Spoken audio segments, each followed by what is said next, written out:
El fuego que hay en tu interior me ha consumido y me alumbró al de mi corazón. Oh, yeah, yeah. La lluvia de bendición anda conmigo, me persigue hoy. No hay nadie como tú. Muy buenos días. Estamos en segmento Palabras de Vida y vamos a leer la carta a los Hebreos en el Nuevo Testamento. Y vamos a buscar la carta a los Hebreos, capítulo número 13, y vamos a leer el versículo número 6.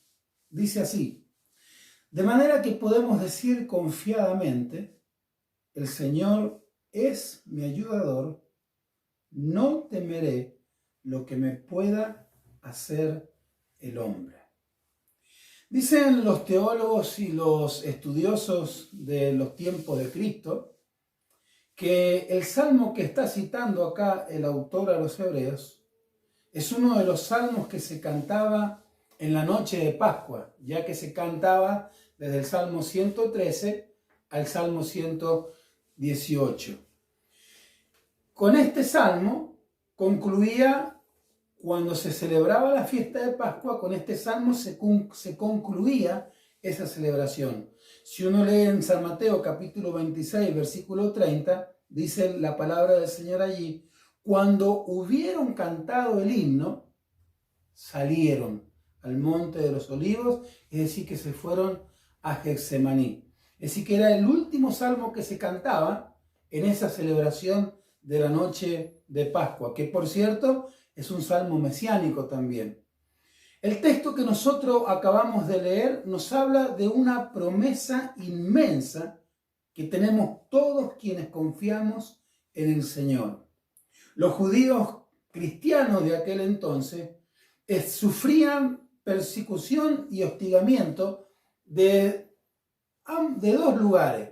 En primer lugar, sufrían el hostigamiento de los judíos por haberse convertido al cristianismo, y también sufrían el hostigamiento romano con impuestos, con leyes, ser judíos, pero no tener su propia nación. Es decir, que sufrían una doble persecución, un doble hostigamiento, desde la religión anterior a la persecución y el hostigamiento romano, que también los perseguía, porque en esos tiempos los césares pretendían y exigían que se los adorase como Dios.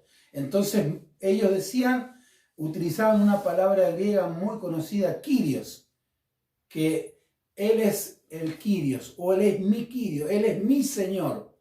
Y el César quería que se lo dijeran a Él. Entonces sufrían esa persecución de ambos lados. Por ello, muchos de ellos en aquel tiempo, en aquel entonces, no se sentían libres ni siquiera en su propia nación. Hoy muchos, cuando atraviesan pruebas, aflicciones, adversidades, problemas en el hogar, una enfermedad, problemas laborales, etc., cualquiera sea la situación, les pasa lo que les pasó a ellos. Muchos de esos judíos cristianos se comenzaron a volver a la antigua religión. ¿Por qué? Creían en Jesús, aceptaban a Cristo, lo perseguían los judíos. Por otro lado, lo perseguían los romanos. Situaciones difíciles que atravesaban, el hambre que estaban viviendo en aquel entonces también. Entonces ellos decían, ¿para qué seguir así? ¿Cuál es la diferencia entre ahora que soy hijo de Dios y no ser un hijo de Dios? Y quiero brevemente detenerme en la gran diferencia de ser hijo o no un hijo de Dios. La palabra del Señor dice en Juan 1:12, mas a todos los que creen y a los que le recibieron, les dio el poder de ser hechos hijos de Dios. Hijo de Dios es aquella persona que cree en Jesús, que reconoce a Jesús, que acepta a Jesús como su Señor y Salvador. Los que no han tenido esa experiencia no son hijos de Dios, sino son criaturas, creación de Dios. Y esa es la diferencia. Entonces, muchos de los judíos cristianos decían, ¿para qué? ¿Para qué seguir? Mejor me vuelvo a mi religión, no me van a perseguir, al menos los de la religión que yo profesaba. Y muchas personas en el tiempo, cuando empiezan las luchas, las pruebas, las adversidades, se sienten de esa manera. ¿Para qué seguir? ¿Cuál es la diferencia entre ser y no ser un hijo de Dios? Este texto que nosotros hemos leído tiene un contenido riquísimo en el original y que lo tenemos en la palabra de Dios y que es una promesa para nuestra vida. El texto dice, el Señor es mi ayudador. Y esta palabra en griego, ayudador, es tan hermosa y tiene 4 significados que vamos a leerlos. Y la palabra ayudador en griego tiene 4 significados, son 4 palabras. Y mire qué interesante. La primera palabra es antilambo. Esa palabra significa socorrer, beneficiar. La segunda palabra es sulambano. Significa tomar parte de un asunto, de un problema, o asistir a una persona. La palabra sunantilambano significa ayudar a llevar o alguien que ayuda. Y la última palabra, boetos, es alguien, significa venir, correr, socorrer en ayuda de alguien. ¿Qué nos está diciendo Dios entonces? Usted puede ver lo que Dios nos está diciendo a través de esta sencilla palabra en castellano, el Señor es mi ayudador. ¿Qué nos está diciendo Dios? Que Él es quien nos va a socorrer, beneficiando, que Él toma parte de nuestra situación, que Él toma parte de nuestro problema, que Él nos va a asistir, que Él nos va a guiar, que Él nos va a sostener, que Él nos va a fortalecer. No es un Dios que está lejano allá en los cielos, sino que es alguien que toma parte de lo que nosotros estamos atravesando. De hecho, esta misma carta dice que Él se hizo hombre y que sufrió y que vivió y experimentó todo lo que nosotros como seres humanos vivimos y experimentamos. También Él nos va a ayudar a llevar, o es alguien que nos está ayudando. Y también dice la palabra del Señor que es alguien que viene corriendo en socorro, en ayuda. ¿De quién? De aquellos que han creído en el Señor. Es decir que el Señor es mi ayudador. ¿Cuántas veces usted o alguien ha dicho, Dios, ayúdame? Y atraviesan por dificultades y bueno, Dios no me ayuda. Son promesas. Y las promesas de Dios son en Él sí y en Él amén. Lo que Dios ha escrito en su palabra se cumple. No hay sombra de variación en Dios. Él cumple su palabra. El tema está en que nosotros podamos creer a cada una de esas promesas.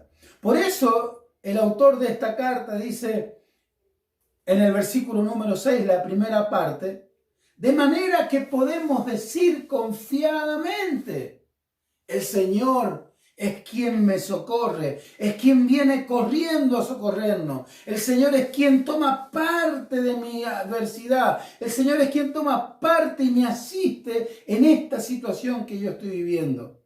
¿Cuántas cosas, situaciones o pruebas o necesidades difíciles o aflicción? Que significa, esa palabra aflicción significa una persona que está puesta en estrecho, que se siente apretada, asfixiada, ahogado. El estrés que lleva a las personas al ataque de pánico. Eso es aflicción. Acá la palabra del Señor dice que cuando nosotros nos encontramos de esa manera, que esas situaciones de vida que podamos estar atravesando, una aflicción del sentirnos totalmente ahogados, apretados, no nos hagan olvidar lo que Él nos ha dejado como promesa. Que las situaciones adversas no nos quiten la mirada de lo que Dios dice en su palabra, y de lo que Él es para nosotros. El Señor es mi ayudador. Y cuando usted en su oración y levanta sus ojos y dice, Señor, tú eres mi ayudador, está Él tomando parte, viene en su socorro. ¿Han visto cuando llaman al 911 o a los bomberos? El SOS, la palabra famosa SOS, ¡socorro! ¡Socorro! Es lo mismo. Él viene en nuestro socorro cuando nosotros creemos que Él es nuestro ayudador. Él es quien toma parte, quien nos asiste, quien nos ayuda. Que hoy, mañana y hasta el fin de nuestras vidas, que podamos creer y que podamos decir confiadamente, el Señor es mi ayudador. El Señor es mi ayudador. Y junto con esta parte final podemos decir lo que dice el versículo 5. No te desampararé, ni te dejaré. El Señor es mi ayudador. Por eso puedo decir confiadamente que Él no me deja ni me desampara. Que el Señor les bendiga ricamente. El fuego que hay en tu interior me ha consumido y me alumbró al de mi corazón. Oh, yeah, yeah. La lluvia de bendición anda conmigo, me persigue hoy.